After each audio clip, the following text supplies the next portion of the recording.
새벽 3시 23분. 또 눈이 떠졌습니다. 시계의 빨간 불빛이 어둠 속에서 묵직하게 시간을 알려줍니다. 아, 또 시작이군. 이런 경험, 정말 많은 분들이 하고 계실 것입니다. 특히 50대가 넘어서면서부터는 이런 일이 더욱 자주 일어나지요. 깊은 잠에 빠져 있다가 갑자기 눈이 떠져서 천장을 바라보며 한숨을 쉬게 됩니다.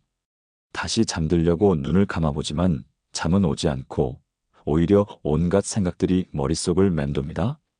내일 병원 검사 결과 어떻게 나올까? 큰아들 회사 구조조정 소식이 사실일까? 둘째 딸은 왜 요즘 전화도 안 받을까? 우리 집 전세 계약 만료되면 어떻게 하지? 남편 혈압약 효과가 있는 건가? 밤의 정적 속에서 이런 걱정들은 낮보다 훨씬 크게 느껴집니다. 낮에는 바쁘게 살다 보면 잊고 지낼 수 있는데 새벽의 적막함 속에서는 모든 것이 심각한 문제로 다가옵니다. 특히 코로나19 이후로는 이런 경험을 하시는 분들이 더욱 많아졌습니다. 경제적 어려움, 건강에 대한 불안, 미래에 대한 두려움. 이런 것들이 새벽마다 우리를 찾아옵니다. 52세 박정민 부장의 이야기입니다. 20년간 다닌 대기업에서 명예퇴직을 권유받았습니다. 아직 자녀들 대학 등록금도 남아있고 집 대출금도 많이 남았는데 갑자기 일자리를 잃게 된 것입니다. 새벽마다 깨어나서 절망적인 생각에 빠졌습니다. 이제 50대 중반인데 누가 나를 고용하겠어? 가족들에게 어떻게 말하지? 이제 우리 가족 어떻게 살지? 78세 한영자 할머니의 상황은 더욱 극적이었습니다. 40년 동안 며느리와 한 지붕 아래서 살면서 하루도 편한 날이 없었습니다. 서로 얼굴도 마주치기 싫을 정도로 사이가 나빠서 집안 분위기는 항상 차갑고 무겁했습니다. 새벽에 깨어나면 이런 생각만 들었습니다. 언제까지 이렇게 살아야 하나? 내가 죽을 때까지 이 며느리와 이렇게 살아야 하나? 59세 김철수 의사의 경우는 더욱 충격적이었습니다. 30년간 의사로 성실하게 살아왔는데 작년에 환자 진단을 잘못해서 큰 의료사고가 발생했습니다. 환자는 다행히 생명에는 지장이 없었지만 김 원장의 마음은 완전히 무너졌습니다.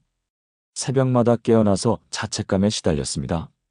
내가 의사 자격이 있나? 환자들을 더 이상 믿고 맡길 수 있을까? 차라리 병원 문을 닫아야 하는 것 아닐까? 이런 이야기들 남의 일처럼 들리지 않으실 것입니다. 나이가 들수록 살아갈수록 우리에게는 점점 더 많은 걱정거리들이 생깁니다. 건강, 경제, 가족, 인간관계, 미래.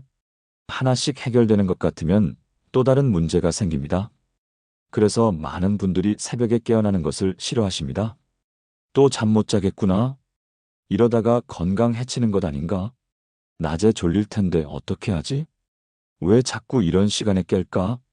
하지만 오늘 여러분께 완전히 새로운 관점을 제시해 드리고 싶습니다.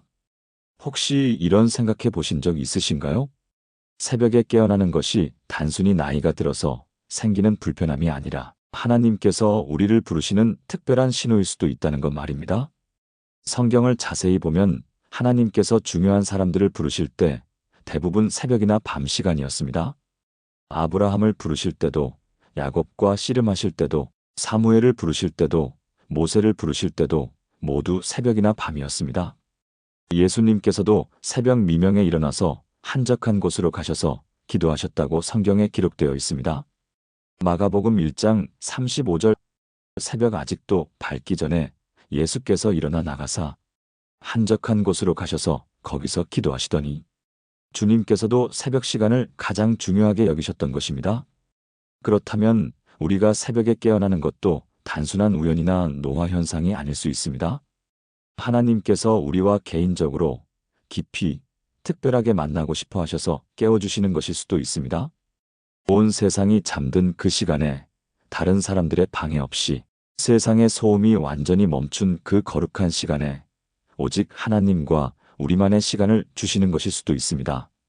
실제로 새벽 시간을 하나님과의 만남의 시간으로 바꾸신 후에 인생이 180도 달라지신 분들의 놀라운 간증들을 수없이 보아왔습니다. 절망이 희망으로, 불안이 평안으로, 원망이 감사로, 두려움이 믿음으로 완전히 바뀌는 기적들을 경험하셨습니다. 앞서 말씀드린 박정민 부장님은 새벽 기도 6개월 만에 더 좋은 조건의 새 직장을 찾았습니다. 한영자 할머니는 새벽 기도 1년 만에 며느리와 완전히 화해했을 뿐만 아니라 이제는 서로를 가장 소중한 가족으로 여기게 되었습니다. 김철수 의사는 새벽 말씀 묵상을 통해 의사로서의 소명을 다시 발견했고 이제는 지역에서 가장 존경받는 의사가 되었습니다. 어떻게 이런 기적 같은 일들이 가능했을까요? 오늘 여러분과 함께 나누고 싶은 것이 바로 그 비밀입니다. 새벽 3시에서 5시 사이에 깨어났을 때 반드시 해야 할 7가지입니다. 이것은 단순한 제안이나 종교적 의식이 아닙니다. 실제로 수천 명의 성도님들이 경험하시고 간증하신 하나님의 살아계신 능력이 담긴 실증적 방법들입니다. 각계각층의 다양한 연령대에 서로 다른 문제를 가진 분들이 모두 동일하게 경험하신 하나님의 기적들입니다. 여러분도 오늘부터 이 7가지를 실천하시면 동일한 은혜와 기적을 경험하실 수 있습니다. 첫 번째부터 7번째까지 하나하나가 모두 깊은 영적 의미와 실제적 능력을 담고 있습니다. 이 7가지를 통해서 여러분의 새벽 시간이 고통의 시간에서 축복의 시간으로, 걱정의 시간에서 은혜의 시간으로, 절망의 시간에서 희망의 시간으로 완전히 바뀌는 놀라운 경험을 하시게 될 것입니다. 그뿐만 아니라 하루 종일 아니, 평생에 걸쳐 하나님의 특별한 사랑과 축복을 경험하며 살아가실 수 있을 것입니다. 지금부터 하나씩 차근차근 구체적이고 실제적으로 나누어 보겠습니다. 마음을 활짝 열고 들어주시기 바랍니다. 왜 하필 새벽 3시에 깰까? 대부분의 사람들이 가장 먼저 드는 생각입니다. 몸이 어디 아픈 건 아닐까? 스트레스를 너무 많이 받나? 나이가 들어서 그런가? 하지만 오늘부터는 이 생각을 완전히 바꿔보시기 바랍니다. 하나님께서 나를 특별히 부르고 계시는구나. 이렇게 관점을 바꾸는 순간 새벽 시간이 저주에서 축복으로 바뀝니다. 81세 김봉수 할아버지의 놀라운 이야기부터 들려드리겠습니다. 할아버지는 6.25 전쟁 참전 용사이십니다. 20살에 전쟁터에 나가서 끔찍한 일들을 많이 보셨습니다. 전우들이 눈앞에서 죽어가는 모습, 민간인들이 고통받는 장면들이 60년이 지난 지금까지도 악몽으로 나타났습니다. 새벽마다 깨어나서 식은땀을 흘리며 떨었습니다. 전쟁이 끝난 지 60년이 넘었는데 왜 아직도? 정신과 치료도 받아보고 약물 치료도 해봤지만 근본적인 해결이 되지 않았습니다. 그런데 작년에 교회에서 새벽 기도회에 참석하게 되었습니다. 목사님이 이런 설교를 하셨습니다. 새벽에 깨어나는 것은 하나님께서 여러분을 부르시는 신호입니다. 하나님께서 여러분과 특별한 시간을 갖고 싶어 하시는 것입니다. 그날 밤 할아버지는 또 새벽 3시에 악몽을 꾸고 깨어났습니다. 하지만 이번에는 다르게 생각해 보았습니다. 혹시 하나님께서 나를 부르시는 건 아닐까? 60년 동안 이 고통 속에서 혼자 싸워왔는데 하나님께서 이제 나를 도우시려는 건 아닐까? 그날부터 새벽에 깨어나면 하나님께 이렇게 말씀드리기 시작했습니다. 하나님, 저를 부르셨습니까? 여기 있습니다. 60년 동안 고생한 이 늙은 군인을 불쌍히 여겨주세요. 놀라운 일이 일어났습니다. 새벽 기도를 시작한 지 3개월 만에 60년간 시달렸던 악몽이 완전히 사라졌습니다. 의사들도 믿기 어렵다고 했습니다. 트라우마가 이렇게 갑자기 좋아질 수는 없는데. 하지만 할아버지는 확신했습니다. 이것은 하나님의 치료하심이라고 말입니다. 49세 이미영 씨의 경우는 더욱 극적이었습니다. 결혼 20년 만에 남편의 배신을 알게 되었습니다. 남편이 다른 여자와 바람을 피우고 있었을 뿐만 아니라 가정의 모든 재산을 빼돌려서 사업 실패로 날려버렸다는 사실을 알게 된 것입니다. 하루아침에 가정이 완전히 무너져 버렸습니다. 이혼 절차를 밟으면서 홀로 2아이를 키워야 하는 상황이 되었습니다. 새벽마다 깨어나서 절망감에 빠졌습니다. 이제 어떻게 살지? 아이들을 어떻게 키우지? 내가 무엇을 잘못했을까? 심지어 자살까지 생각했습니다. 그런데 어느 날 새벽 너무 괴로워서 창문을 열고 밖을 내다보았는데 동쪽 하늘이 희미하게 밝아오고 있었습니다. 그 순간 이런 생각이 들었습니다. 새벽이 오는구나. 아무리 긴 밤도 끝이 있구나. 혹시 하나님께서 내 인생에도 새로운 새벽을 주시려는 건 아닐까? 그날부터 새벽에 깨어나면 창문을 열고 하늘을 바라보며 기도했습니다. 하나님, 저를 부르셨나요? 이 절망적인 상황에서도 새벽을 보여주시는 것처럼 제 인생에도 새로운 희망을 주세요. 6개월 후 정말 기적 같은 일이 일어났습니다. 친구의 소개로 좋은 직장을 구하게 되었고 그 직장에서 만난 동료를 통해 믿을 만한 법무사를 만나 재산 문제도 상당 부분 해결되었습니다. 무엇보다 아이들이 엄마의 변화된 모습을 보고 더욱 믿음직하게 성장했습니다. 이미영 씨는 이렇게 고백합니다. 새벽에 깨는 것이 저주라고 생각했는데 그것이 하나님의 부르심이었어요. 가장 절망적인 순간에 하나님께서 저를 부르셔서 새로운 인생을 주셨어요. 성경을 보면 하나님께서 사람들을 부르시는 방법이 정말 다양합니다. 사무엘상 3장을 보면 어린 사무엘이 밤에 하나님의 음성을 듣습니다. 사무엘아, 사무엘아. 처음에는 제사장 엘리가 부르는 줄 알았지만 나중에 깨달았습니다.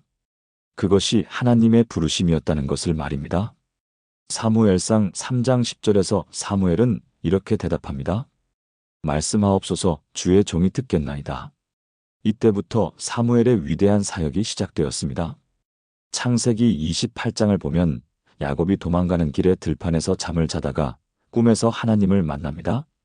하늘까지 닿는 사다리와 그 위를 오르내리는 천사들을 보았습니다. 야곱은 잠에서 깨어나서 이렇게 고백했습니다. 여호와께서 과연 여기 계시거늘 내가 알지 못하였도다. 이것은 다름 아닌 하나님의 집이요 이것은 하늘의 문이로다. 출애굽기 3장을 보면 모세가 호렙산에서 떨기나무 가운데 불꽃을 보고 하나님의 부르심을 받습니다. 이사야 6장을 보면 이사야 선지자가 하나님의 보좌를 보고 부르심을 받습니다. 사도행전 9장을 보면 사울이 다메섹으로 가는 길에 예수님의 부르심을 받습니다. 모두 일반적이지 않은 특별한 상황에서의 부르심이었습니다. 하나님께서는 지금도 우리를 부르고 계십니다. 새벽이라는 특별한 시간에 세상이 조용한 그 시간에 우리를 깨우셔서 만나고 싶어 하십니다. 예레미야 1장 11절에서 하나님은 예레미야에게 묻습니다. 예레미야야 너가 무엇을 보느냐? 하나님께서는 지금도 우리에게 묻고 계십니다. 내 사랑하는 자녀야, 너가 무엇을 보느냐? 새벽에 깨어났을 때 우리는 무엇을 봅니까? 캄캄한 어둠만 보십니까? 아니면 곧 밝아올 새벽을 보십니까? 해결되지 않은 문제들만 보십니까? 아니면 모든 것을 해결하실 하나님을 보십니까? 끝없는 걱정거리들만 보십니까? 아니면 모든 것을 합력하여 선을 이루시는 하나님의 약속을 보십니까? 관점이 바뀌면 모든 것이 달라집니다. 새벽에 깨는 것이 저주가 아니라 축복이라는 것을 깨닫게 됩니다. 하나님께서 나를 특별히 선택하셔서 개인적으로 만나주시려는 귀한 초대장임을 알게 됩니다. 그러니까 오늘부터 새벽에 눈이 떠지면 가장 먼저 이렇게 말씀드리시기 바랍니다. 하나님, 저를 부르셨습니까? 여기 있습니다. 말씀해 주세요. 주의 종이 듣겠습니다. 이렇게 마음의 문을 활짝 열고 하나님을 향해 나아가는 것이 새벽 은혜의 첫 걸음입니다. 하나님께서는 분명히 응답해 주실 것입니다. 새벽에 깨어나서 하나님의 부르심을 인정했다면 그 다음 할 일은 감사 인사입니다. 감사할 게 뭐가 있어? 새벽에 깨서 잠도 못 자는데. 이렇게 생각하실 수도 있습니다. 하지만 감사는 우리의 상황을 바꾸는 가장 강력한 무기입니다. 데살로니가전서 5장 18절 범사에 감사하라. 이것이 그리스도 예수 안에서 너희를 향하신 하나님의 뜻이니라. 범사에 감사하라는 것은 좋은 일에만 감사하라는 뜻이 아닙니다. 모든 상황에서 심지어 어려운 상황에서도 감사할 이유를 찾으라는 뜻입니다. 47세 정수연 씨의 이야기는 정말 충격적입니다. 1년 전 유방암 3기 진단을 받았습니다. 젊은 나이에 받은 암 선고는 청천벽력 같았습니다.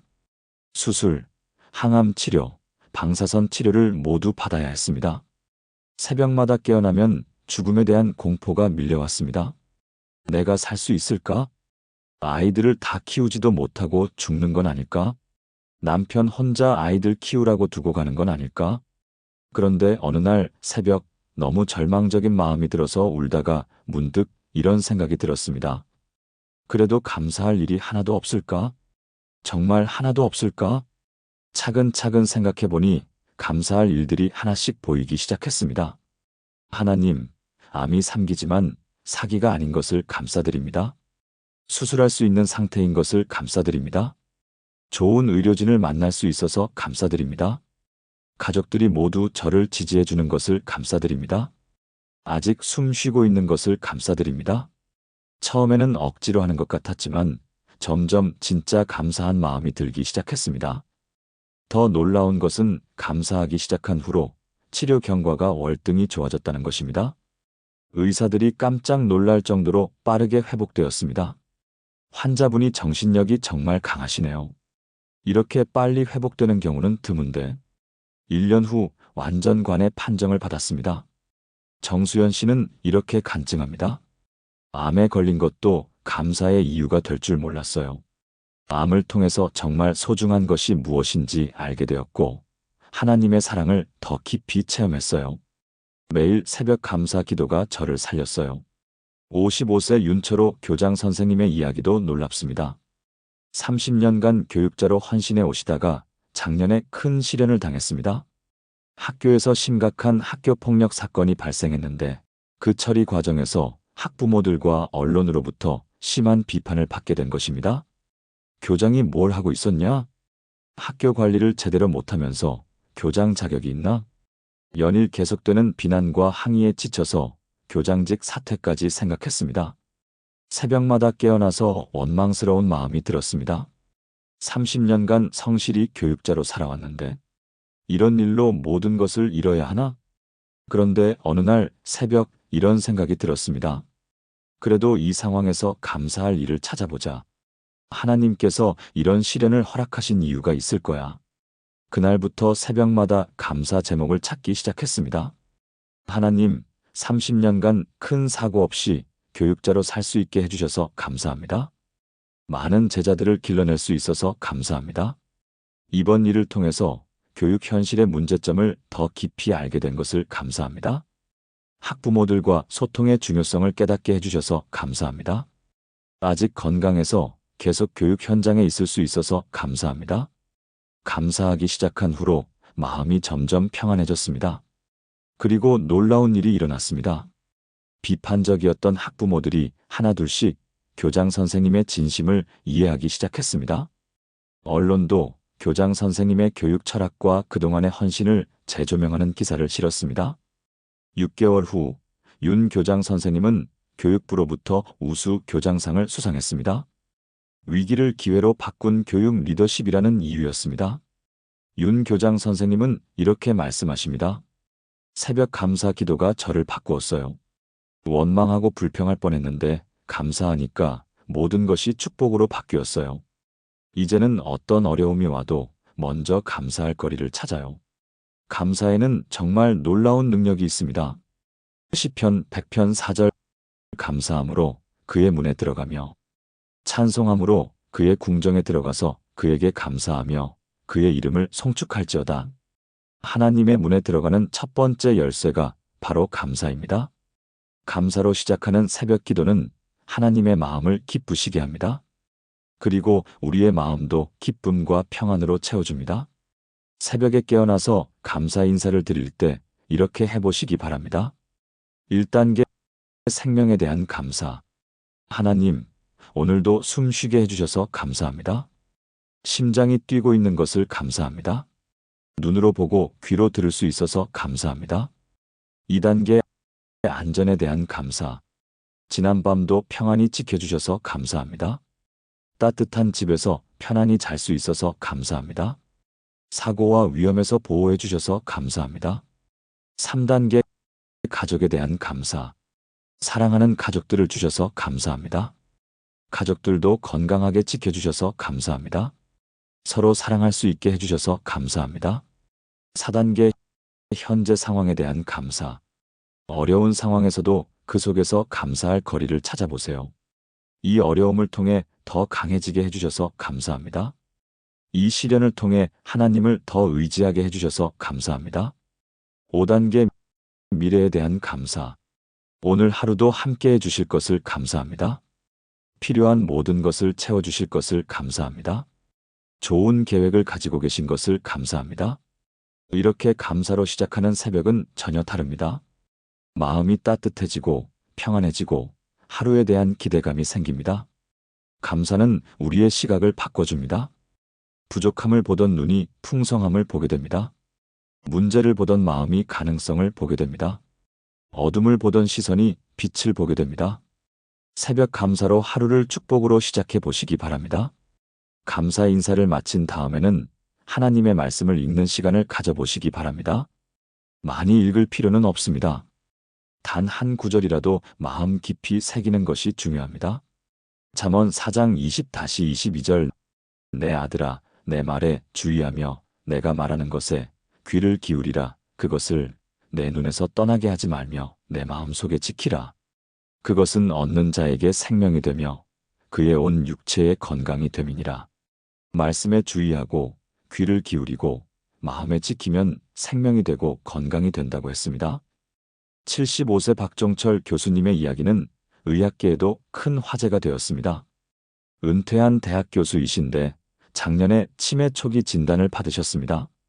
건망증이 심해지고 익숙한 길도 헷갈리고 가족들 이름도 가끔 혼동하게 되었습니다. 의사는 치매는 진행성 질환이라 점점 악화될 것이라고 했습니다. 절망감에 빠진 교수님은 새벽마다 깨어나서 두려워했습니다. 내 기억이 모두 사라지면 어떻게 하지? 가족들도 알아보지 못하게 되면 내 인생의 모든 것이 무의미해지는 건 아닐까? 그런데 어느 날 새벽 성경을 펼쳤더니 이사야 46장 4절이 눈에 들어왔습니다. 너희가 늙어 백발이 될 때까지 내가 그리하겠고 너희가 늙을 때까지 내가 업을 것이라. 내가 지었은즉 내가 업을 것이요 내가 업어 구원하리라. 그 말씀이 마음에 깊이 와닿았습니다.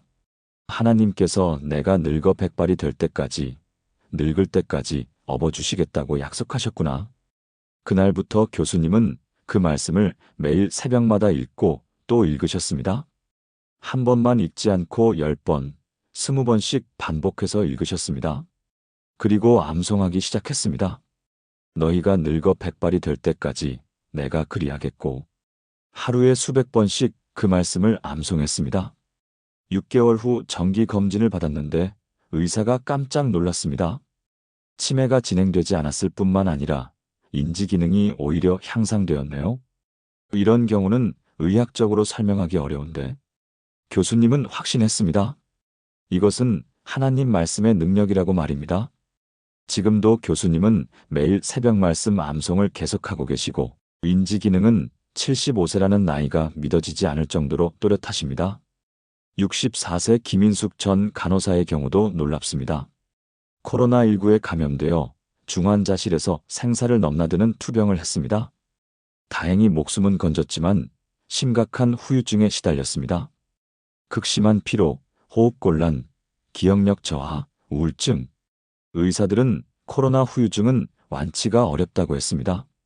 새벽마다 깨어나서 절망감에 빠졌습니다. 30년간 간호사로 환자들을 돌봤는데 이제 내가 환자가 되었구나. 다시는 예전 같은 건강을 회복할 수 없을까? 그런데 어느 날 새벽 성경을 읽다가 예레미야 30장 17절을 만났습니다. 여호와의 말씀이니라. 내가 너의 상처를 낫게 하며 너의 상함을 고쳐주리니. 그 말씀이 심장에 깊이 박혔습니다. 하나님께서 내 상처를 낫게 하시고 상함을 고쳐주시겠다고 약속하셨구나.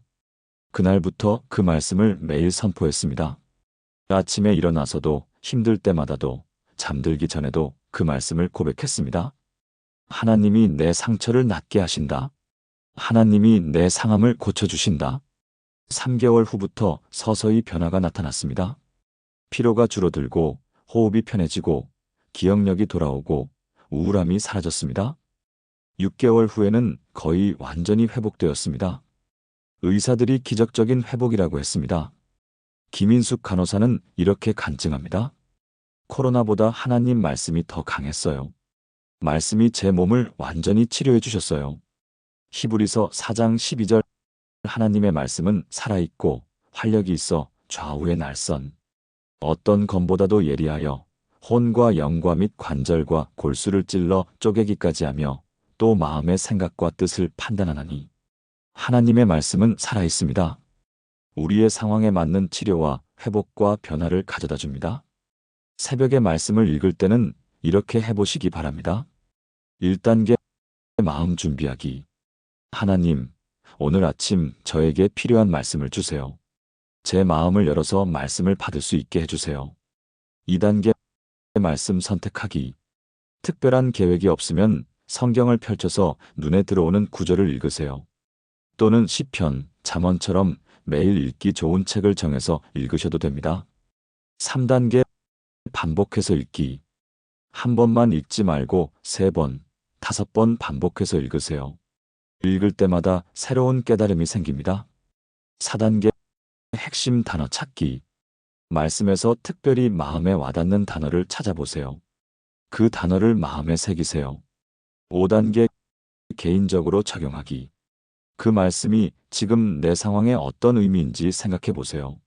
아, 하나님께서 지금 나에게 이런 뜻으로 말씀하시는구나. 6단계 고백하고 선포하기. 그 말씀을 자신에게 고백하고 선포하세요. 하나님이 내 상처를 낫게 하신다. 하나님이 나를 업어주신다. 이렇게 말씀을 깊이 받을 때 놀라운 일들이 일어납니다. 한 구절이라도 마음 깊이 새기면 그것이 하루 종일 우리를 도우는 능력이 됩니다. 몇 년이 지난 후 박종철 교수님은 더욱 놀라운 변화를 경험하셨습니다. 치매 증상이 완전히 사라진 것은 물론이고 오히려 기억력이 젊었을 때보다 더 좋아졌습니다. 이제는 성경 말씀 수백 구절을 암송하고 계시고 교회에서 성경 암송 지도자로 봉사하고 계십니다. 75세에 새로운 사역을 시작하게 될 줄 몰랐어요. 말씀의 능력이 이렇게 대단한 줄 몰랐어요. 말씀을 읽는 방법도 사람마다 다를 수 있습니다. 어떤 분들은 성경을 무작정 펼쳐서 눈에 들어오는 구절을 읽는 것을 좋아하십니다. 하나님, 오늘 저에게 필요한 말씀을 주세요 하고 기도한 후 성경을 펼쳐서 가장 먼저 눈에 들어오는 말씀을 읽는 것입니다. 어떤 분들은 시편을 순서대로 읽어가시는 것을 좋아합니다.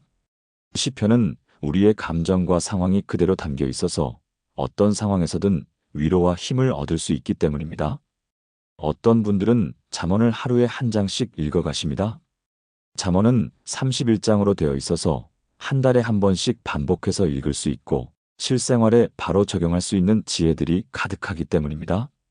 어떤 분들은 좋아하는 말씀 몇 구절을 암송하면서 반복해서 묵상하는 것을 좋아하십니다. 같은 말씀이라도 읽을 때마다 새로운 의미를 발견하게 되고 암송한 말씀은 하루 종일 마음속에서 힘이 되어주기 때문입니다. 53세 장미경 씨도 말씀 암송의 놀라운 능력을 경험하셨습니다. 남편이 갑작스럽게 사업 부도를 당해서 하루아침에 수십억의 빚을 지게 되었습니다. 집도 차도 모든 것을 잃고 전세금까지 사기를 당했습니다. 새벽마다 깨어나서 절망감에 빠졌습니다. 어떻게 이 빚을 다 갚지? 아이들 대학 등록금은 어떻게 하지? 앞으로 어떻게 살지? 그런데 어느 날 새벽 성경을 읽다가 빌립보서 4장 19절을 만났습니다. 나의 하나님이 그리스도 예수 안에서 영광 가운데 그 풍성한 대로 너희 모든 쓸 것을 채우시리라. 그 말씀을 암송하기 시작했습니다. 걸어다니면서도 집안일을 하면서도 잠들기 전에도 그 말씀을 암송했습니다. 나의 하나님이 내 모든 쓸 것을 채우신다. 6개월 후부터 놀라운 일들이 연속해서 일어났습니다. 장미경 씨가 예전에 배웠던 제빵 기술로 작은 카페를 시작하게 되었고 그 카페가 대박이 났습니다. 남편도 새로운 사업 기회를 만나게 되어 조금씩 빚을 갚아나가기 시작했습니다. 2년 후에는 모든 빚을 다 갚고 오히려 전보다 더 풍족한 삶을 살게 되었습니다. 장미경 씨는 이렇게 간증합니다. 하나님의 말씀이 정말로 우리의 모든 필요를 채워주셨어요. 말씀을 암송하는 것이 이렇게 큰 능력이 있는 줄 몰랐어요. 시편 119편 105절 주의 말씀은 내 발의 등이요 내 길의 빛이니이다. 하나님의 말씀이 우리 발의 등불이 되고 우리가 가는 길에 빛이 됩니다. 특히 새벽에 받은 말씀은 하루 종일 우리와 함께합니다. 어둠 같은 상황에서도 빛이 되어줍니다. 새벽 말씀 읽기로 하나님과 깊이 만나는 시간을 가져보시기 바랍니다. 말씀을 읽고 은혜를 받았다면 이제는 다른 사람들을 위해 기도하는 시간입니다. 우리는 혼자 사는 존재가 아닙니다. 사랑하는 가족이 있고 함께 살아가는 이웃이 있고 믿음의 공동체가 있습니다. 새벽의 거룩한 시간에 이들을 위해 기도하는 것은 천사들도 함께 기뻐하는 아름다운 일입니다. 디모데전서 2장 1절 그러므로 내가 첫째로 권하노니 모든 사람을 위하여 간구와 기도와 도고와 감사를 하되 51세 김혜란 씨의 이야기는 정말 극적입니다. 큰아들이 마약에 빠져서 5년 동안 가정을 지옥으로 만들었습니다. 집안의 귀중품들을 훔쳐서 팔고 마약값을 달라고 폭력을 휘두르고 경찰서를 드나들기 일쑤였습니다. 남편은 이제 그 아이를 포기하자고 했습니다. 주변 사람들도 아들과 연을 끊으라고 조언했습니다. 김혜란 씨도 여러 번 포기하려고 했습니다. 하지만 새벽마다 깨어나서 아들을 위해 기도하지 않을 수 없었습니다. 하나님, 제가 낳은 아들입니다. 포기할 수 없습니다. 아들을 마약의 소나기에서 구해주세요. 아직 살아있는 것만으로도 감사합니다. 반드시 회복시켜 주실 줄 믿습니다. 때로는 너무 절망스러워서 기도 중에 울음이 터져 나왔습니다. 하지만 포기하지 않고 5년 동안 매일 새벽마다 아들을 위해 기도했습니다. 그런데 정말 기적이 일어났습니다. 어느 날 갑자기 아들이 집에 와서 무릎을 꿇고 말했습니다. 엄마, 저 이제 정말로 끊을게요. 제발 한 번만 더 도와주세요. 마지막 기회를 주세요.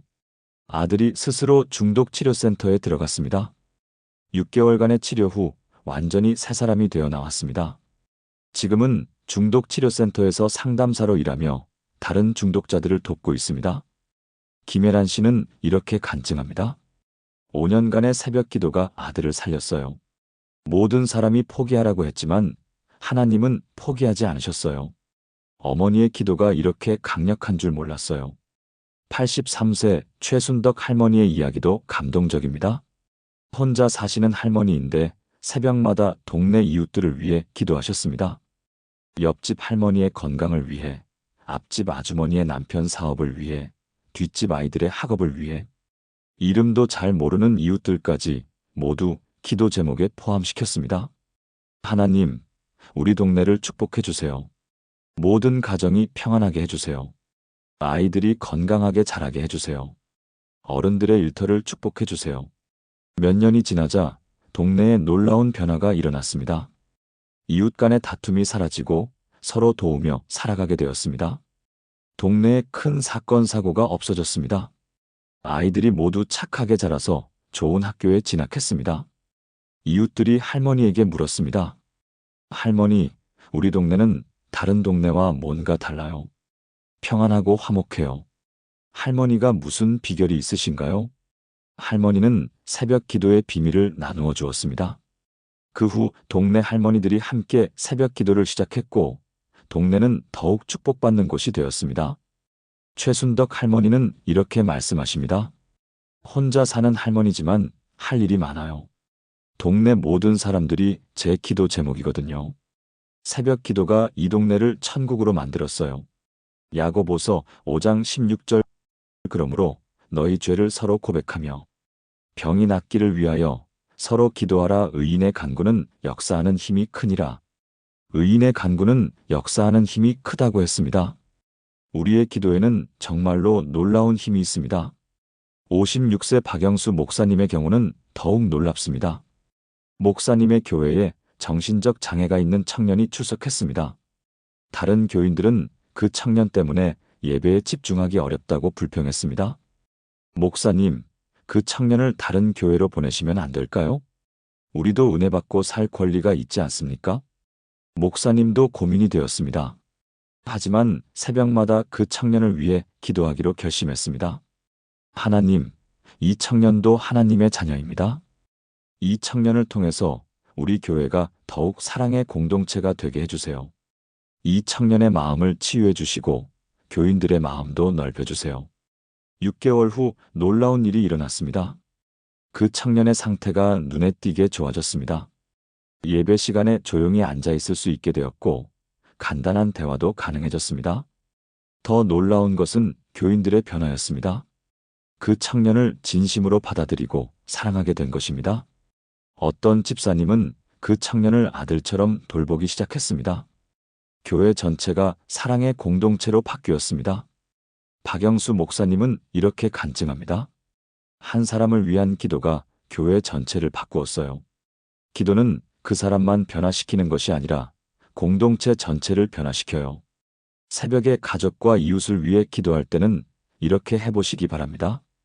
1단계 가족 한 명씩 위해 기도.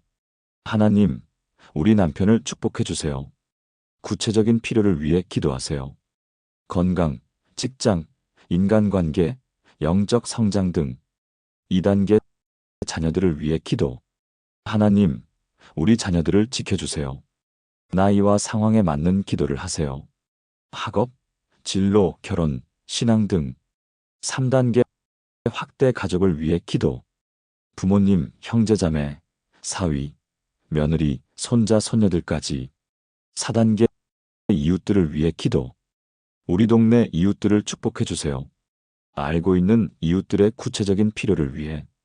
5단계 교회 공동체를 위해 기도. 목사님과 전도사님, 교회 지도자들, 성도들. 6단계 지역사회를 위해 기도. 우리가 살고 있는 지역의 평안과 발전을 위해. 7단계 나라와 민족을 위해 기도. 대통령과 지도자들, 경제, 안보, 통일 등.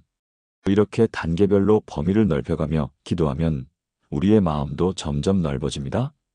가족과 이웃을 위한 기도는 그들뿐만 아니라 우리 자신도 변화시킵니다. 다른 사람을 위해 기도하다 보면 이기적인 마음이 사랑의 마음으로 바뀝니다. 원망과 불평이 축복과 감사로 바뀝니다. 좁은 마음이 넓은 마음으로 바뀝니다.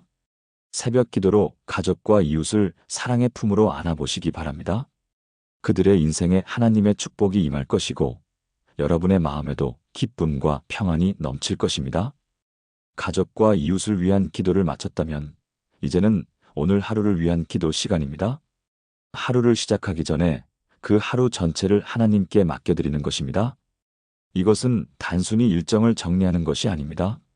하루의 진정한 주인이 나 자신이 아니라 하나님이시라는 것을 인정하고 하나님의 인도하심을 구하는 것입니다. 잠언 16장 3절 너의 행사를 여호와께 맡기라 그리하면 너가 경영하는 것이 성취되리라. 54세 이정호 대표의 이야기는 기업인들 사이에서 전설이 되었습니다. 10년 전 작은 IT 회사를 창업했는데 계속 적자만 나고 직원들 월급 주기도 어려웠습니다. 은행에서 대출도 거절당하고 투자자들도 관심을 보이지 않았습니다. 회사 문을 닫아야 하나 심각하게 고민했습니다. 새벽마다 깨어나서 절망적인 생각에 빠졌습니다. 이제 정말 끝인가? 직원들한테 어떻게 말하지? 가족들한테 어떻게 얼굴을 들고 들어가지? 그런데 어느 날 새벽 이런 생각이 들었습니다. 내가 지금까지 내 힘으로만 하려고 했구나. 하나님께 진짜로 맡겨본 적이 있나? 그날부터 새벽마다 회사 일을 하나님께 완전히 맡겨드렸습니다. 하나님, 이 회사는 제 것이 아니라 하나님의 것입니다. 하나님께서 원하시면 계속하게 해주시고 원하지 않으시면 문을 닫겠습니다. 오늘도 하나님의 뜻대로 모든 일이 진행되게 해주세요. 3개월 후 기적이 일어났습니다. 대기업에서 갑자기 연락이 와서 큰 프로젝트를 맡기겠다고 했습니다. 그 프로젝트를 성공적으로 마친 후 회사는 급성장하기 시작했습니다. 지금은 직원 200명이 넘는 중견기업이 되었습니다. 이정호 대표는 지금도 매일 새벽 회사 일을 하나님께 맡기는 기도를 계속하고 있습니다. 하나님께 맡겨드린 후로 회사가 완전히 달라졌어요. 제가 계획한 것보다 하나님의 계획이 훨씬 크고 좋았어요. 76세 최영희 할머니의 경우는 더욱 감동적입니다. 5년 전 남편이 갑자기 세상을 떠나고 혼자 남게 되었습니다. 50년간 함께 살던 남편 없는 삶이 막막했습니다. 이제 혼자서 뭘 하며 살지? 남은 인생을 어떻게 보내지? 아무도 나를 필요로 하지 않는 것 같은데. 새벽마다 깨어나서 외로움과 무력감에 시달렸습니다. 그런데 어느 날 새벽 하나님께 하루를 맡겨드리기 시작했습니다. 하나님, 오늘도 주님의 뜻대로 살게 해주세요. 제가 해야 할 일이 있다면 알려주세요. 누군가에게 도움이 될 수 있게 해주세요. 혼자지만 외롭지 않게 해주세요. 놀라운 일들이 일어나기 시작했습니다. 어떤 날은 아파트 엘리베이터에서 우연히 만난 젊은 엄마가 육아로 힘들어하는 것을 보고 도움을 드릴 수 있었습니다. 어떤 날은 마트에서 거동이 불편한 할머니를 도와드릴 기회가 생겼습니다.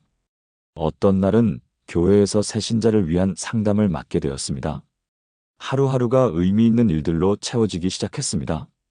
지금은 교회에서 어르신 전담 사역자로 봉사하고 계시고 동네에서도 없어서는 안 될 분이 되셨습니다. 최영희 할머니는 이렇게 간증합니다. 혼자 사는 게 외롭다고 생각했는데 하나님과 함께 사니까 전혀 외롭지 않아요. 매일 아침 하나님께 맡겨드리면 그날 할 일을 주세요. 76세에 이렇게 바쁘고 보람찬 삶을 살게 될 줄 몰랐어요. 예레미야 29장 11절 여호와의 말씀이니라. 너희를 향한 나의 생각을 내가 아나니 평안이요. 재앙이 아니니라. 너희에게 미래와 희망을 주는 것이니라. 하나님께서는 우리를 향한 좋은 계획을 가지고 계십니다. 평안을 주시고 미래와 희망을 주시는 계획입니다. 하나님의 계획은 우리의 계획보다 훨씬 크고 좋습니다. 새벽에 하루를 하나님께 맡길 때는 이렇게 단계적으로 해보시기 바랍니다. 1단계는 감사로 시작하세요. 하나님, 오늘도 새로운 하루를 주셔서 감사합니다. 지난밤도 평안히 지켜주셔서 감사합니다. 건강하게 일어날 수 있게 해주셔서 감사합니다. 2단계는 계획 말씀드리세요. 오늘 하려고 계획한 일들을 하나씩 구체적으로 하나님께 말씀드리세요. 하나님, 오전에는 시장에 가려고 합니다. 오후에는 병원에 정기 검진을 받으러 가려고 합니다. 저녁에는 자녀들과 통화를 하려고 합니다. 3단계는 도우심을 구하세요. 각각의 계획에 대해 하나님의 도우심을 구하세요. 시장에서 필요한 것들을 잘 구입할 수 있게 해주세요. 병원에서 좋은 결과가 나오게 해주세요. 자녀들과 좋은 대화를 나눌 수 있게 해주세요. 4단계는 예상치 못한 일들 맡기세요. 하나님, 오늘 예상하지 못한 일이 일어나더라도 주님께서 함께 해주세요. 어려운 일이 생기면 지혜를 주시고 좋은 일이 생기면 감사하는 마음 주세요. 모든 일이 합력하여 선을 이루게 해주세요. 5단계는 사람들과의 만남을 맡기세요. 오늘 만나게 될 모든 사람들과 좋은 관계를 맺을 수 있게 해주세요. 제가 만나는 사람들에게 도움이 되고 위로가 되게 해주세요. 누군가를 격려하고 사랑할 수 있는 기회를 주세요. 6단계는 하나님의 뜻을 구하세요. 하나님, 오늘 하루도 주님의 뜻대로 살게 해주세요. 제 계획보다 주님의 계획이 더 좋다는 것을 믿습니다. 주님께서 예비하신 놀라운 계획이 있을 줄 믿습니다. 7단계는 위임과 순종을 다짐하세요. 하나님, 오늘 하루를 온전히 주님께 맡겨드립니다. 주님께서 인도하시는 대로 순종하며 살겠습니다. 주님께 영광 돌리는 하루가 되게 해주세요. 이정호 대표의 회사는 지금도 계속 성장하고 있습니다. 하지만 더 중요한 것은 회사의 문화가 완전히 바뀌었다는 것입니다. 직원들이 서로 배려하고 사랑하는 가족 같은 회사가 되었습니다. 우리 회사는 다른 회사와 달라요. 이런 회사에서 일할 수 있어서 정말 감사해요. 직원들이 이렇게 말합니다. 이정호 대표는 이렇게 말합니다. 하나님께 맡겨드린 회사는 제가 경영하는 것이 아니라 하나님이 경영하세요. 저는 그냥 하나님의 뜻을 따라갈 뿐이에요. 하나님이 경영하시는 회사가 어떻게 망하겠어요? 하나님께 하루를 맡기는 것은 소극적인 체념이 아닙니다. 가장 적극적이고 지혜로운 선택입니다. 전능하신 하나님께서 우리의 하루를 인도해 주시겠다고 약속하셨기 때문입니다. 이렇게 하루를 하나님께 맡기고 시작하면 전혀 다른 하루가 됩니다. 작은 일 하나하나에도 하나님의 도우심을 경험하게 되고 예상치 못한 은혜들을 만나게 됩니다. 하루 끝에 하나님께 감사할 제목들이 넘쳐나게 됩니다. 기도를 마친 다음에는 찬송으로 하나님께 영광을 돌려드리는 시간을 가져보시기 바랍니다. 찬송은 우리의 마음을 하나님께로 향하게 하고 하나님의 마음을 우리에게 향하게 하는 가장 아름다운 다리입니다. 시편 100편 2절 기쁨으로 여호와를 섬기며 노래하면서 그의 앞에 나아갈지어다. 노래하면서 하나님 앞에 나아가라고 하셨습니다. 48세 조미숙 씨의 이야기는 의학계에도 큰 화제가 되었습니다. 갑작스럽게 파킨슨병 진단을 받았습니다. 손이 떨리고 걸음걸이가 불안정하고 말하기도 어려워졌습니다. 의사는 점진적으로 악화될 것이라고 했습니다. 48세의 한창 나이에 받은 시한부 선고나 다름없었습니다. 새벽마다 깨어나서 절망감에 빠졌습니다. 이제 정상적인 생활을 할 수 없게 되는구나. 아이들 키우는 것도 힘들어질 텐데 남편에게 짐만 되는 건 아닐까? 그런데 어느 날 새벽 너무 마음이 답답해서 예전에 좋아했던 찬송을 불러보았습니다. 주 하나님 지으신 모든 세계. 목소리는 떨렸지만 그냥 마음을 담아서 불렀습니다. 신기하게도 찬송을 부르는 동안 손 떨림이 멈췄습니다. 이게 뭐지? 그날부터 매일 새벽 찬송을 부르기 시작했습니다. 놀랍다 주님의 큰 은혜. 나 같은 죄인 살리신 주 예수보다 더 귀한 것은 없네. 찬송을 부를 때마다 파킨슨 증상이 현저히 줄어들었습니다. 6개월 후 병원에서 검사를 받았는데 의사가 놀라워했습니다. 파킨슨병이 이렇게 호전될 수는 없는데 혹시 특별한 치료를 받으셨나요? 조미숙 씨는 새벽 찬송의 비밀을 털어놓았습니다. 의사도 신기해하며 음악 치료 효과일 수도 있다고 했지만 조미숙 씨는 확신했습니다. 이것은 하나님의 치유하심이라고 말입니다. 지금은 파킨슨 증상이 거의 사라져서 정상적인 생활을 하고 있습니다. 교회에서 성가대로도 활동하고 계십니다. 조미숙 씨는 이렇게 간증합니다. 찬송이 저를 치료해 주셨어요. 하나님께서 찬송을 통해서 기적을 행하셨어요. 이제는 매일 감사한 마음으로 찬송을 불러요. 79세 김할아버지의 경우도 놀랍습니다. 할아버지는 한국 전쟁 때 북한에 가족을 두고 피난을 내려왔습니다. 70년간 가족들의 소식을 모른 채 살아왔습니다. 새벽마다 깨어나면 북한에 있을 가족들 생각에 가슴이 미어졌습니다. 북한에 있는 형님들은 살아계실까? 부모님 산소는 어디에 있을까? 언제 다시 만날 수 있을까? 그런 마음으로 70년을 살아왔습니다. 그런데 작년부터 새벽마다 찬송을 부르기 시작했습니다. 이 세상 끝날까지, 우리 다시 만날 때까지 통일을 기다리는 마음을 찬송으로 표현했습니다. 놀라운 일이 일어났습니다. 중국에 있는 탈북자 단체를 통해서 북한에 있는 조카의 소식을 듣게 된 것입니다. 형님들은 이미 세상을 떠났지만 조카들은 살아있다는 소식이었습니다. 편지도 주고받을 수 있게 되었습니다. 70년 만에 가족의 안부를 확인한 것입니다. 김할아버지는 이렇게 간증합니다. 70년간 기다렸는데 새벽 찬송을 시작한 후에 가족 소식을 들었어요. 하나님께서 제 찬송을 들으시고 응답해 주신 것 같아요. 사도행전 16장을 보면 바울과 실라가 감옥에 갇혔을 때의 이야기가 나옵니다. 억울하게 매를 맞고 감옥에 갇혔지만 밤중에 하나님께 기도하며 찬송했습니다. 밤중쯤 되어 바울과 실라가 기도하고 하나님을 찬송함에 죄수들이 듣더라. 그때 갑자기 큰 지진이 나서 감옥문이 다 열리고 모든 사람의 결박이 풀렸습니다. 찬송이 불가능한 상황을 가능하게 만든 것입니다. 우리의 상황도 마찬가지입니다. 아무리 어려운 상황에서도, 아무리 절망적인 상황에서도 찬송할 때 하나님께서 역사하십니다. 상황이 바뀌지 않아도 마음이 바뀝니다. 절망이 희망으로, 원망이 감사로, 두려움이 믿음으로 바뀝니다. 62세 박순자 권사님도 찬송의 능력을 경험하셨습니다. 남편이 치매에 걸려서 5년간 돌보고 계십니다.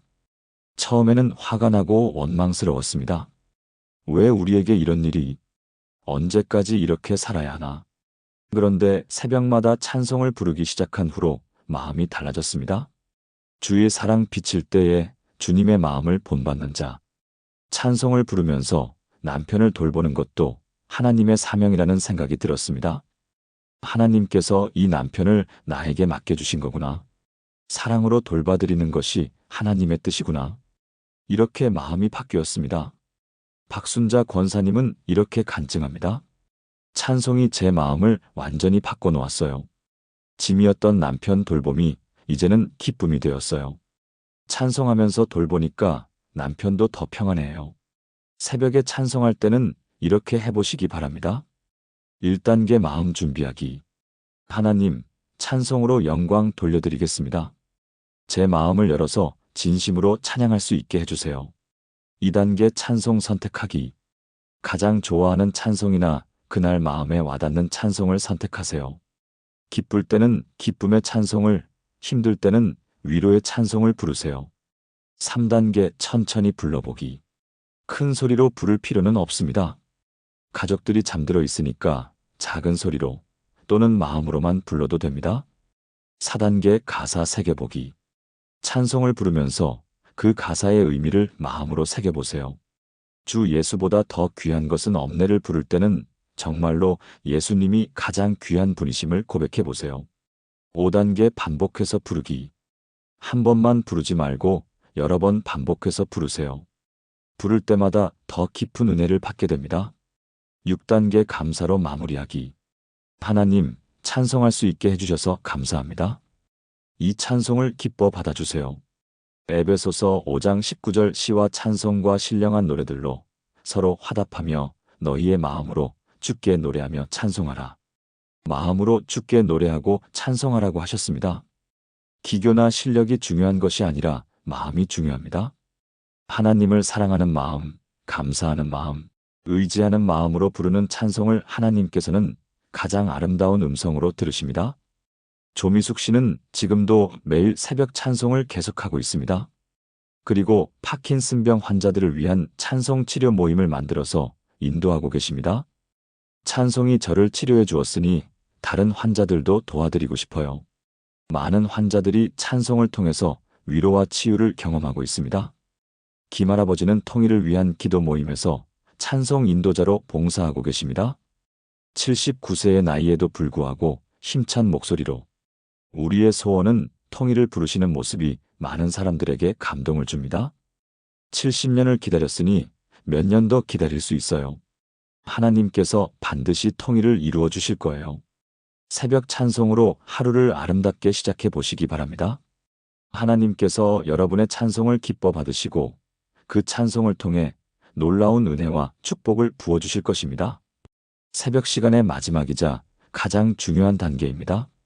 지금까지 하나님과 함께한 이 귀한 시간의 은혜를 하루 종일 기억하며 살아가는 것입니다. 새벽에 받은 은혜가 그 순간만의 감정으로 끝나지 않고 하루 종일 우리의 마음과 생각과 행동에 영향을 미치도록 하는 것입니다. 신명기 6장 6-9절 오늘 내가 내게 명하는 이 말씀을 너는 마음에 새기고 내 자녀에게 부지런히 가르치며 집에 앉았을 때에든지 길을 갈 때에든지 누워있을 때에든지 일어날 때에든지 이 말씀을 강론할 것이며 너는 또 그것을 내 손목에 매어 기호를 삼으며 내 미간에 붙여 표로 삼고 또 내 집 문설주와 바깥문에 기록할지니라. 마음에 새기고 집에 앉았을 때든지 길을 갈 때든지 항상 기억하라고 하셨습니다.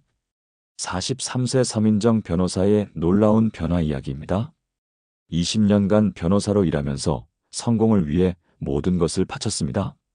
하지만 극도의 스트레스와 경쟁으로 인해 번아웃 증후군에 걸렸습니다. 우울증과 불안장애까지 찾아왔습니다. 새벽마다 깨어나서 절망적인 생각에 빠졌습니다. 이렇게 살아서 뭐하나? 성공했다고 하는데 왜 이렇게 공허하지? 내 인생이 이게 다인가? 그런데 새벽 기도를 시작한 후 삶이 완전히 바뀌었습니다.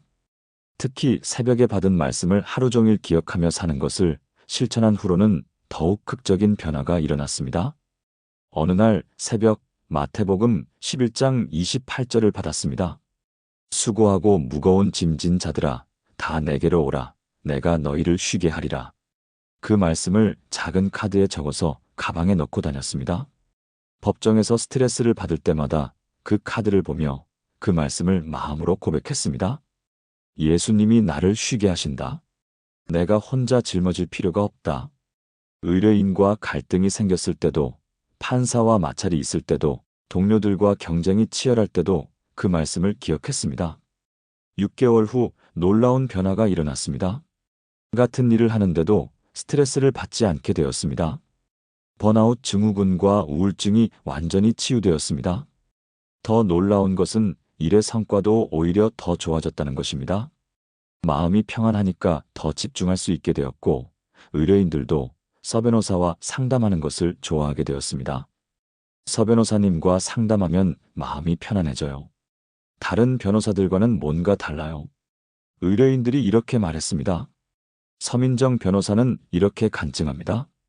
새벽에 받은 말씀을 하루 종일 기억하며 사니까 인생이 완전히 달라졌어요. 같은 일을 해도 마음이 평안해요. 성공에 대한 집착도 사라지고 진정한 성공이 무엇인지 알게 되었어요. 82세 정할머니의 경우는 더욱 감동적입니다. 치매 초기 진단을 받고 기억력이 점점 나빠져서 가족들이 걱정했습니다. 하지만 새벽 말씀만큼은 절대 잊지 않으셨습니다. 매일 새벽에 받은 말씀을 종이에 적어서 주머니에 넣고 다니시면서 하루에 수십 번씩 꺼내서 읽으셨습니다. 여호와는 나의 목자시니 내게 부족함이 없으리로다. 두려워하지 말라. 내가 너와 함께 함이니라. 범사에 감사하라. 이런 말씀들을 계속 반복해서 읽고 암송하셨습니다. 놀라운 일이 일어났습니다. 다른 기억들은 잃어버려도 하나님의 말씀만큼은 더욱 선명하게 기억하시게 된 것입니다. 의사들도 신기해했습니다. 치매 환자가 이렇게 특정 기억만 선택적으로 보존하는 경우는 드문데, 정할머니는 지금도 매일 새벽 말씀을 받아서 하루 종일 기억하며 지내고 계십니다. 가족들이 할머니는 치매가 아니라 말씀 치매에 걸리신 것 같다고 농담할 정도입니다. 정할머니는 이렇게 말씀하십니다. 다른 건 잊어버려도 하나님 말씀은 절대 잊을 수 없어요. 말씀이 제 기억을 지켜주세요. 새벽의 은혜를 하루 종일 기억하는 구체적인 방법들을 자세히 안내해 드리겠습니다. 새벽에 받은 말씀의 핵심을 간단히 적어두세요. 작은 카드나 휴대폰 메모장에 적어서 언제든 볼 수 있게 하세요. 피곤한 자에게는 능력을 주시며 범사에 감사하라. 두려워하지 말라.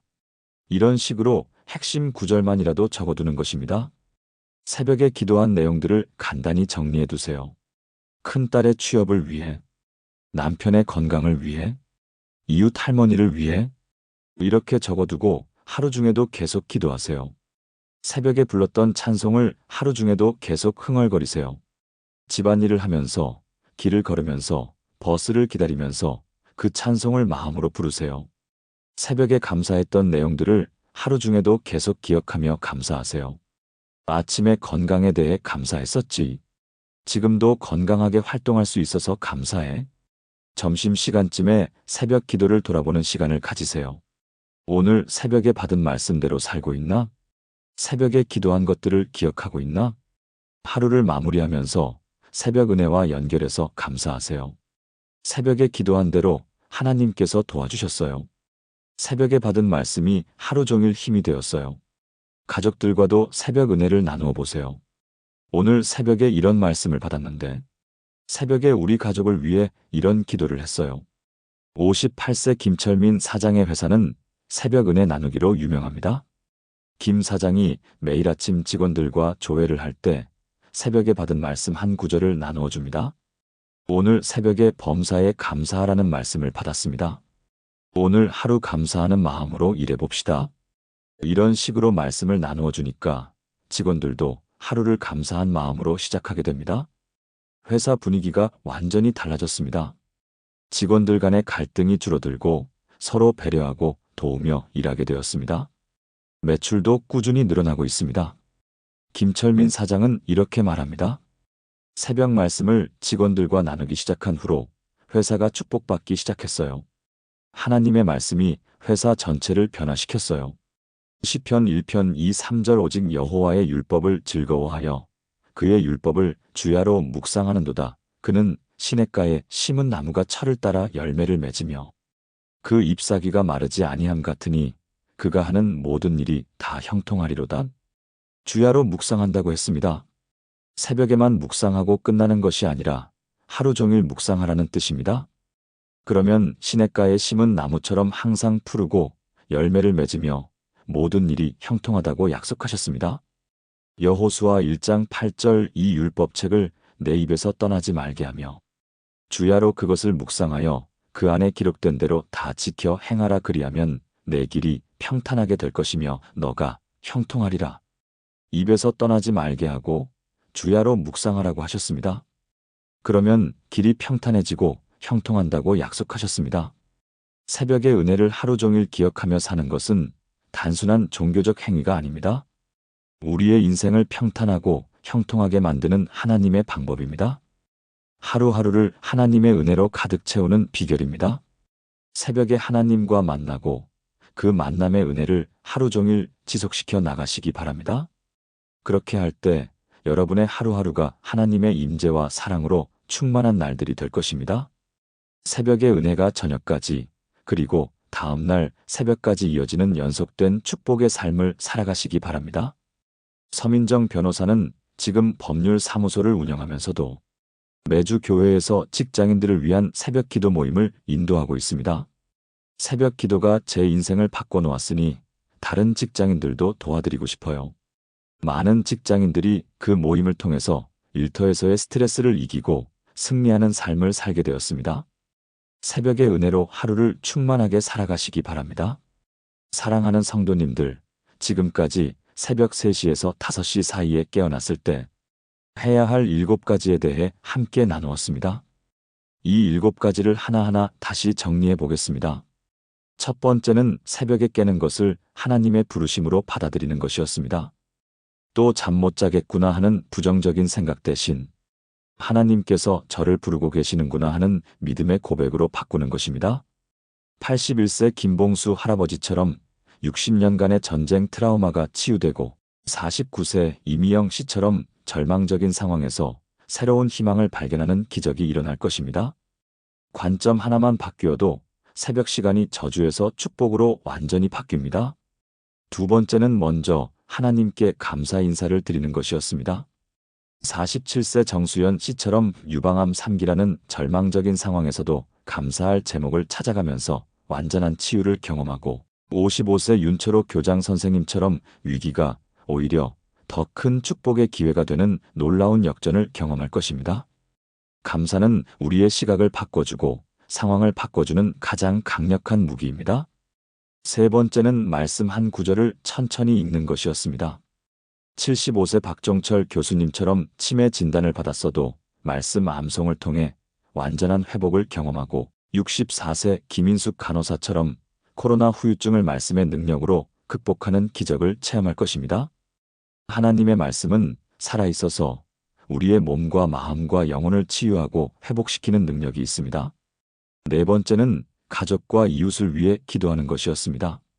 51세 김혜란 씨처럼 마약에 빠진 아들을 5년간 포기하지 않고 기도해서 완전한 회복을 보고 83세 최순덕 할머니처럼 동네 전체가 축복받는 공동체로 바뀌는 놀라운 일들을 경험할 것입니다. 기도는 우리가 사랑하는 사람들에게 줄 수 있는 가장 강력하고 확실한 선물입니다. 다섯 번째는 하루 계획을 하나님께 맡기는 것이었습니다. 54세 이정호 대표처럼 망해가던 회사가 하나님께 맡긴 후 200명 규모의 중견기업으로 성장하고 76세 최영희 할머니처럼 외로운 혼자만의 삶이 의미 있고 보람찬 사역의 삶으로 바뀌는 기적을 경험할 것입니다. 하나님의 계획은 우리의 계획보다 훨씬 크고 좋고 완벽합니다. 여섯 번째는 찬송 한 곡으로 마음을 열어드리는 것이었습니다. 48세 조미숙 씨처럼 파킨슨병이 찬송을 통해 완전히 치유되고 79세 김할아버지처럼 70년간 기다린 가족 소식을 듣는 놀라운 응답을 받을 것입니다. 찬송에는 우리의 마음을 치유하고 상황을 변화시키는 하나님의 특별한 능력이 담겨 있습니다. 일곱 번째는 새벽의 은혜를 하루 종일 기억하는 것이었습니다. 43세 서민정 변호사처럼 번아웃 증후군과 우울증이 완전히 치유되고 더 성공적인 변호사가 되고 82세 정할머니처럼 치매 속에서도 하나님의 말씀만큼은 더욱 선명하게 기억하는 특별한 은혜를 경험할 것입니다. 새벽의 은혜를 하루 종일 지속시키는 것이야말로 진정한 신앙생활의 핵심입니다. 이 7가지는 단순한 종교적 의식이나 이론적 제안이 아닙니다. 실제로 각계각층의 수많은 분들이 경험하시고 간증하신 하나님의 살아계신 능력이 담긴 실증적 방법들입니다. 의사, 교수, 변호사, 사업가, 목사, 교사, 주부, 학생, 노인, 청년. 나이도, 직업도, 상황도, 문제도 모두 달랐지만 이 7가지를 통해서 동일하게 하나님의 기적을 경험하셨습니다. 새벽에 깨어나는 것을 저주로 생각하셨던 분들이 축복으로 바뀌는 놀라운 경험을 하셨습니다. 불면증으로 고생하던 것이 오히려 하나님과 더 깊이 만나는 통로가 되었습니다. 걱정과 근심으로 가득했던 마음이 평안과 감사로 완전히 바뀌었습니다. 절망적이었던 상황들이 하나님의 기적적인 역사를 경험하는 기회가 되었습니다. 의미 없이 흘러가던 하루하루가 하나님의 특별한 사랑을 체험하는 소중하고 귀한 시간들이 되었습니다. 여러분도 이런 동일한 경험을 하실 수 있습니다. 오늘 밤부터, 내일 새벽부터 당장 시작하실 수 있습니다. 내일 새벽 3시나 4시에 깨어나시면 이 7가지를 하나씩 차근차근 실천해 보시기 바랍니다. 처음에는 익숙하지 않을 수도 있고 어색할 수도 있습니다. 완벽하게 하려고 부담 가질 필요도 없습니다. 중요한 것은 완벽함이 아니라 시작하는 것입니다. 진심을 다해 하나님을 찾는 마음입니다. 며칠만 계속하시면 놀라운 변화를 경험하기 시작하실 것입니다. 일주일 후에는 새벽에 깨는 것이 더 이상 괴롭지 않으실 것입니다. 한 달 후에는 새벽 시간이 하루 중 가장 소중하고 기대되는 시간이 되실 것입니다. 석 달 후에는 새벽에 안 깨면 오히려 아쉬워하실 것입니다. 1년 후에는 새벽 기도가 제 인생을 완전히 바꿔놓았다고 간증하시게 될 것입니다. 하나님께서는 여러분과 만나기를 간절히 원하고 계십니다. 전능하신 하나님께서 온 세상이 잠든 새벽에 조용하고 거룩한 시간에 여러분만을 위한 특별한 은혜와 기적을 준비해놓고 기다리고 계십니다. 그 놀라운 은혜를 놓치지 마시기 바랍니다. 마지막으로 여러분께 간곡히 부탁드리고 싶은 것이 있습니다. 오늘 이 말씀을 듣고 은혜를 받으셨다면 다른 분들과도 꼭 나누시기 바랍니다. 여러분 주변에도 새벽에 잠 못 이루시며 고생하시는 분들이 많이 계실 것입니다. 가족, 친구, 이웃, 동료들 중에 불면증으로 괴로워하시는 분들이 계실 것입니다. 그분들에게도 이 7가지를 알려주시고 새벽에 깨는 것이 저주가 아니라 하나님의 특별한 축복이라는 것을 전해주세요. 그리고 여러분이 이 7가지를 실천해 보시고 은혜를 받으시면 아래 댓글로 간증을 남겨주시기 바랍니다. 새벽 7가지 오늘부터 실천합니다. 새벽 기도로 인생이 바뀌었습니다. 하나님의 은혜가 넘쳐납니다. 어떤 간증이든 좋습니다. 여러분의 간증이 다른 분들에게도 큰 격려와 용기가 될 것입니다. 하나님의 살아계신 능력을 증언하는 귀한 통로가 될 것입니다. 또한 이 영상이 도움이 되셨다면 좋아요를 눌러주시고 구독과 알림 설정도 꼭 부탁드립니다. 더 많은 분들이 이 귀한 은혜를 함께 나눌 수 있도록 가족들과 친구들에게 공유도 부탁드립니다. 하나님께서 여러분의 새벽 시간을 특별히 축복해 주시기를 간절히 기도합니다. 여러분의 새벽이 걱정과 염려의 시간이 아니라 하나님의 사랑과 은혜를 체험하는 가장 복된 시간이 되기를 기도합니다. 하루하루가 하나님의 평안과 기쁨과 소망으로 가득하기를 기도합니다. 새벽마다 하나님과 만나는 그 거룩하고 귀한 시간을 통해 여러분의 인생이 더욱 풍성하고 아름다워지기를 기도합니다. 여러분의 가정에도, 여러분의 자녀들에게도, 여러분의 모든 관계에도 하나님의 축복이 강같이 흘러넘치기를 기도합니다. 새벽의 주인이신 하나님께서 여러분과 매일 만나주시고 날마다 새로운 은혜와 기적으로 놀라게 해주시기를 기도합니다. 여러분 모두를 진심으로 사랑하고 축복합니다. 새벽 은혜와 함께 승리하고 축복받는 삶을 살아가시기를 축복합니다. 하나님의 크신 사랑이 여러분과 늘 함께 하시기를 축복합니다. 아멘.